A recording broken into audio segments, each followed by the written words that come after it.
আমি না স্যার, আমি রাত্রেবেলা পলায় পলায় নেশা করি স্যার। আর এই নেশা করার জন্য আমার অনেকগুলা টাকা লাগে। তাই আমি ভাবছিলাম যে প্রতিদিন এইটা ওইটা চুরি করে আমি নেশা করতাম, কিন্তু আজকে স্যার আমি ভাবছি যে ম্যাডামের সোনার চুরি আমি যদি আজকে চুরি করতে পারি তাহলে আমি ভালো হয়ে যাবো। আমি গ্রামে যাই একটা ব্যবসা দিব।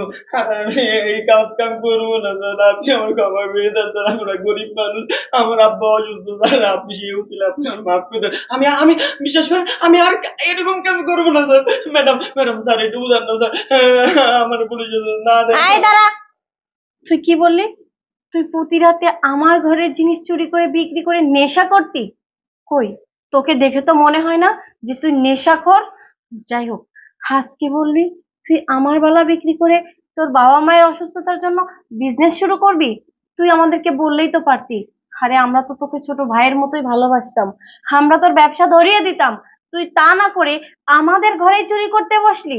আচ্ছা যাই হোক, তুই যখন তোর ভুল বুঝতে পারছিস তখন তোকে, শোনো না, আমি তোমাকে না বলে অনেক কিছু বলে ফেললাম। ওকে না শেষবারের মতো ক্ষমা করে দাও। ও ও শুধরে যেতে চাচ্ছে, ও শুধরানোর সুযোগ দেওয়া উচিত, বলো? আচ্ছা ঠিক আছে, আমার বউ বললো বলে আমি তোকে এবার মাফ করে দিলাম।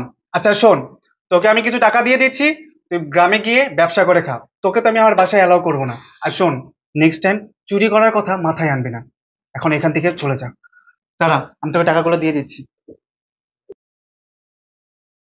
এই ধর টাকা। আর তুই এখন এই মুহূর্তে আমার বাসা থেকে বেরিয়ে যাবি। বেরিয়ে যা বলছি। ম্যাডাম স্যার, আপনাকে অনেক ধন্যবাদ।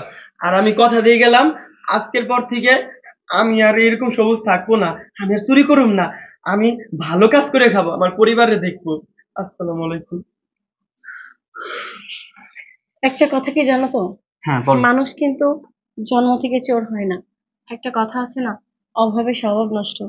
ওর সংসারের যে অবস্থা, এই জন্যই ও এরকম হয়েছে। এতে ওর কোনো দোষ নেই। হ্যাঁ, তুমি ঠিকই বলেছো। আচ্ছা চলো চলো। শুয়ে পড়ি। অনেক রাত হয়ে গেছে।